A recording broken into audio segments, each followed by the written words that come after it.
नमस्कार दोस्तों, the education power channel पर आप लोगों का एक बार फिर से स्वागत है। आज का यह वीडियो विशिष्ट शिक्षकों के लिए बहुत महत्वपूर्ण है दोस्तों, क्योंकि विशिष्ट शिक्षकों के वेतन भुगतान हेतु एक फॉर्मेट जारी हुआ है। वैसे विशिष्ट शिक्षक जिसका प्रान नंबर जनरेट हो गया है, उनके वेतन के भुगतान के लिए जो फॉर्मेट जारी हुआ है दोस्तों, उसको भर करके कार्यालय में जमा करना है। उसके बाद जो है विशिष्ट शिक्षकों का वेतन का भुगतान किया जाएगा। किस प्रकार से वो फॉर्मेट को भरेंगे दोस्तों, उसी के बारे में चर्चा करेंगे और विशिष्ट शिक्षकों को मिलने वाले वेतन के भी बारे में चर्चा करेंगे। वीडियो शुरू करने से पहले एक रिक्वेस्ट है दोस्तों, जो लोग मेरे चैनल पे नए हैं, चैनल को सब्सक्राइब नहीं किए, कृपया चैनल को सब्सक्राइब कर दीजिए और बेल आइकन को जरूर दबा दीजिए। वीडियो यदि अच्छी लगे तो अपने दोस्तों में लाइक और शेयर जरूर कर दीजिए। तो चलिए शुरू करते हैं आज का वीडियो।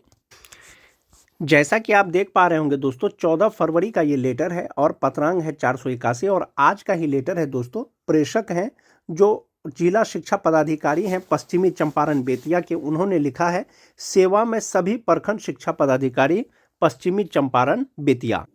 विषय है दोस्तों, विशिष्ट शिक्षकों के वेतन आदि भुगतान हेतु अग्रतर कार्रवाई करने के संबंध में। यानी विशिष्ट शिक्षकों को जो वेतन का भुगतान किया जाना है उसके लिए अग्रतर कार्रवाई किया जाना है।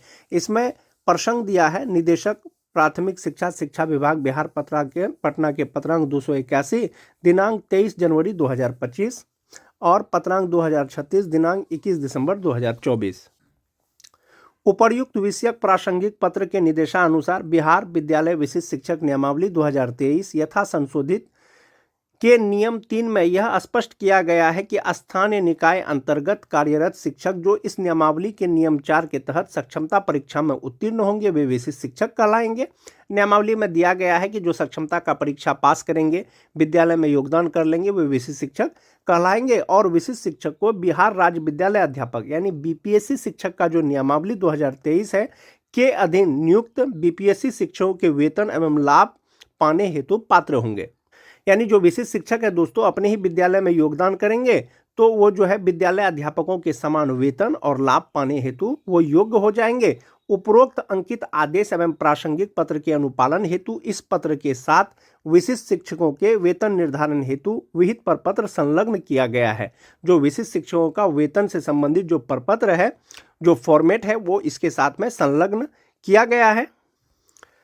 अतः निर्देश दिया जाता है कि स्थानीय निकाय शिक्षक जो बिहार विद्यालय विशिष्ट शिक्षक नियमावली 2023 यथा संशोधित के प्रावधान के अंतर्गत विशिष्ट शिक्षक के पद पर योगदान दिए हैं, वेतन संरक्षण हेतु वेतन निर्धारण की कार्रवाई इस अवधि में करना सुनिश्चित किया जाए। विशिष्ट शिक्षक का जो नियमावली है उसमें जो वेतन संरक्षण का जो अनुलग्न क दिया है उसके अनुसार जो है वेतन का निर्धारण करना है, ताकि 100 समय उनके वेतन भुगतान की कार्रवाई की जा सके। वेतन प्रपत्र वेतन निर्धारण हेतु प्रारूप पत्र के साथ संलग्न किया गया है।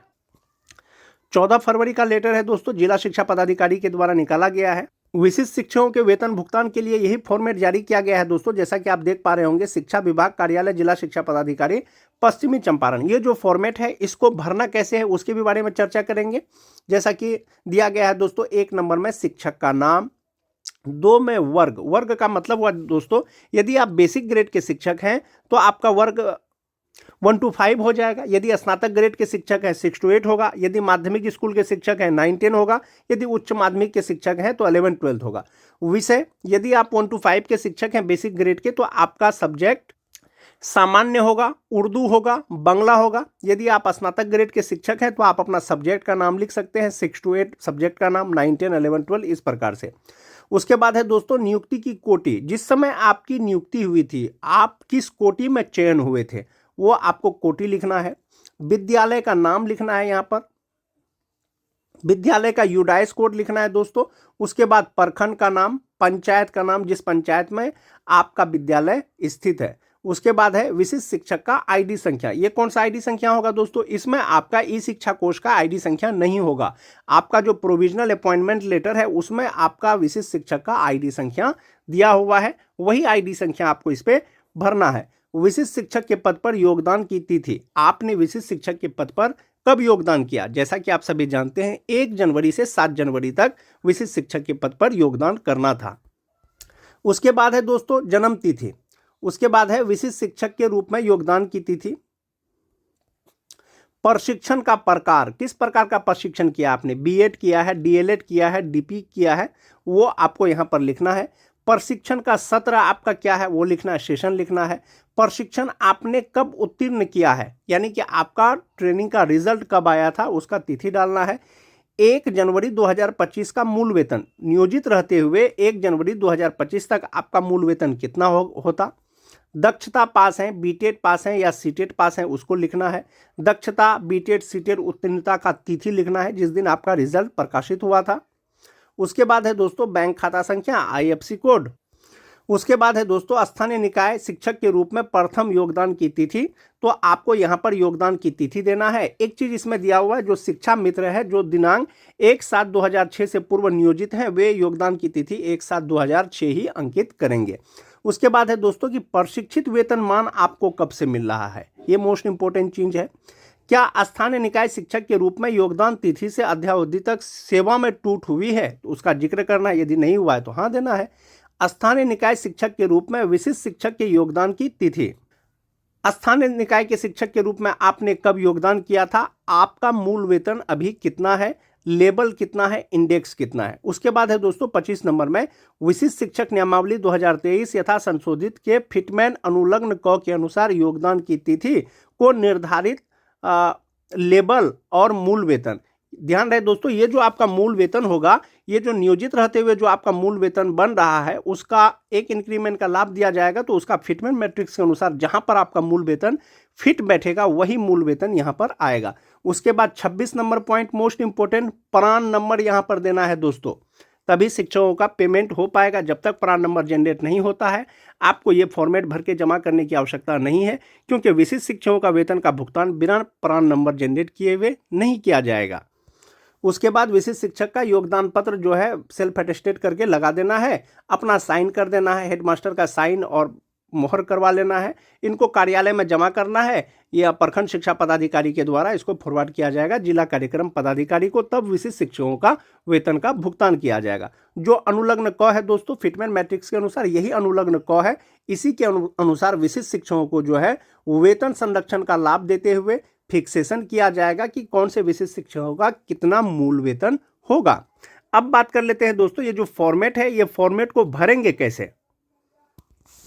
सबसे पहले तो आपको सही सही नाम भर देना है, उसके बाद अपना वर्ग लिख देना है जिस वर्ग के शिक्षक हैं, आपको विषय लिख देना है, अपना कोटि लिख देना है, विद्यालय का नाम लिख देना है, उसका यूडाइस लिख देना है, प्रखंड का नाम लिख देना है, पंचायत का नाम लिख देना है, विशिष्ट शिक्षक का आईडी संख्या लिख देना है, विशिष्ट शिक्षक के पद पर योगदान की तिथि लिख देना है, 1 जनवरी से 7 जनवरी के बीच में कोई भी हो, और यहाँ पर आपको जन्म तिथि लिख देना है, विशिष्ट शिक्षक के रूप में योगदान की तिथि, प्रशिक्षण का प्रकार, जैसे कोई शिक्षक है दोस्तों यहाँ पर उन्होंने डीपी लिखा है, चूंकि उन्होंने डीपी किया है, यदि आप डीएलएड किए हैं तो डीएलएड लिखेंगे, यदि आप बीएड किए हैं तो बीएड लिखेंगे, अपना प्रशिक्षण का यहाँ पर नाम देना है। प्रशिक्षण सत्र, जो सत्र है आपका वो देना है, जैसे टीईटी पास जो शिक्षक हैं दोस्तों उनका प्रशिक्षण का सत्र संभवतः सबका 2017 से 2019 तक है, तो वो सत्र 2019 लिखेंगे और प्रशिक्षण उत्तीर्णता की तिथि 22/5/2019 लिखेंगे। लेकिन जो शिक्षक का सत्र 2008-10 था डीपी वालों का, उनका प्रशिक्षण जो रिजल्ट आया था वो 3 फरवरी 2012 को आया था, तो उन्होंने 3 फरवरी 2012 लिखा है। उसके बाद है दोस्तों दक्षता, सीटेट क्या है आप वो देना है, जैसे सीटेड रहेगा तो सीटेड लिखेंगे। उसके बाद है कि उसका रिजल्ट कब आया था, उसका यहाँ पर आपको रिजल्ट दे देना है, बैंक खाता संख्या, आईएफएससी कोड। उसके बाद का जो फॉर्मेट है दोस्तों वो मोस्ट इंपोर्टेंट चीज है, क्या स्थानीय निकाय के शिक्षक के रूप में प्रथम योगदान की तिथि आपका क्या था, तो वो आपको योगदान का तिथि यहाँ पर दे देना है। जैसे ये नियोजित शिक्षक है, शिक्षा मित्र हैं, तो इन्होंने 1/7/2006 को चूज किया है। उसके बाद है दोस्तों प्रशिक्षित वेतनमान प्राप्त करने की तिथि, चूंकि रिजल्ट इनका 3 फरवरी 2012 को आया था, तो प्रशिक्षित वेतनमान की वेतन जो है इनको 3 फरवरी 2012 से मिल रहा है। उसके बाद है दोस्तों क्या स्थानीय शिक्षा के रूप में योगदान की तिथि से अध्यावधि में कोई सेवा में टूट हुआ है, नहीं हुआ है। स्थानीय निकाय के शिक्षक के रूप में विशिष्ट शिक्षक के योगदान की तिथि तो हो गया। लेवल 2 इंडेक्स 14 के अनुसार उनका 1 जनवरी 2025 से यदि वे नियोजित रहते तो उनका मूल वेतन 31,340 रुपया होता। संभवतः ये वो शिक्षक हैं 2003 से लेकर के 2005 के बीच में जो नियोजित शिक्षक हैं दोस्तों, उनका जनवरी 2025 में नियोजित रहते हुए मूल वेतन इतना ही होता, 31,340। चूंकि वो विशिष्ट शिक्षक बन गए हैं तो विशिष्ट शिक्षक नियमावली 2023 के फिटमैन अनुलग्न क के अनुसार योगदान का तिथि 1 जनवरी 2025 हो गया और लेवल उनका इंडेक्स 9 के अनुसार मूल वेतन दोस्तों एक इंक्रीमेंट के साथ 31,670 रुपया हो जाएगा। विशिष्ट शिक्षकों का जो 2003 से लेकर के 2005 तक के जो नियोजित शिक्षक हैं, विशिष्ट शिक्षक बन गए हैं, एक इंक्रीमेंट का लाभ दिया जा रहा है दोस्तों। जनवरी 2025 नियोजित का 31,340 होता, विशिष्ट शिक्षक बन गए हैं तो 31,670 होगा। मूल वेतन इसी के आधार पर उनका वेतन बनेगा। उसके बाद है दोस्तों क्या प्रान नंबर, आपका प्रान नंबर यहां पर लिख करके देना है। जब तक प्रान नंबर जनरेट नहीं हो जाता है दोस्तों, तब तक विशिष्ट शिक्षकों को वेतन का भुगतान नहीं किया जाएगा। उसके बाद यहां पर अपना साइन करना है, यहां प्रधानाध्यापक का साइन मोहर प्रखंड शिक्षा पदाधिकारी, इसको फॉरवर्ड करेंगे, तब जिला कार्यक्रम पदाधिकारी के द्वारा जो है वेतन निर्धारण को अप्रूव किया जाएगा और विशिष्ट शिक्षकों को वेतन का भुगतान किया जाएगा। तो जो 2003 से लेकर के 2005 तक के जो नियोजित शिक्षक है, जो विशिष्ट शिक्षक बन गए हैं दोस्तों, जनवरी 2025 में उनका मूल वेतन 31,340 रुपया होता। चूंकि वो विशिष्ट शिक्षक बन गए हैं, एक इंक्रीमेंट का लाभ दिया जा रहा है तो उनका मूल वेतन 31,670 रुपया होगा। तो 31,670 रुपया जब उनका मूल वेतन होगा दोस्तों, तो उनका इनहैंड सैलरी और ग्रॉस सैलरी कितना बनेगा उसको देख लेते हैं एक बार। 31,340 के बदले में उनका मूल वेतन विशिष्ट रहते हुए 31,670 हो जाएगा और DA 53% के अनुसार 16,610 रुपया, HRA 1,567 रुपया, मेडिकल 1,000 रुपया, ग्रॉस सैलरी बनेगा दोस्तों 50,517 रुपया, जिसमें से 4,795 रुपया उनके NPS अकाउंट में जमा होगा। इन हैंड सैलरी उनकी हो जाएगी 45,692 रुपया, जो 2003 से लेकर के 2005 तक के शिक्षक विशिष्ट शिक्षक बने हैं, उनका इन हैंड सैलरी 45,692 रुपया हो जाएगा दोस्तों और मूल वेतन 31,670 रुपया हो जाएगा।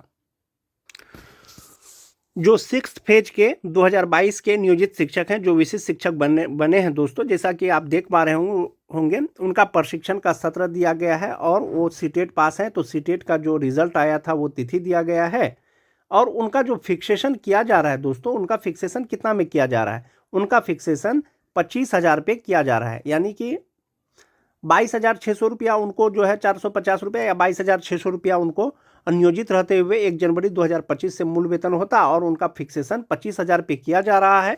और अगला जो वेतन वृद्धि मिलेगा दोस्तों, वो 25,750 रुपया बेसिक पे पर होगा। जहां तक बात अगला वेतन वृद्धि का है दोस्तों, अलग अलग जिला के द्वारा जो फॉर्मेट निकाला गया है, तो कहीं पर आपको 1/7/2025 देखने को मिलेगा, कहीं पर आपको 1/1/2026 देखने को मिलेगा। तो ये आपको आने वाले समय में पता चलेगा कि क्या सही क्या गलत है, कि आपको इंक्रीमेंट जुलाई में दिया जाता है कि या जनवरी में दिया जाता है।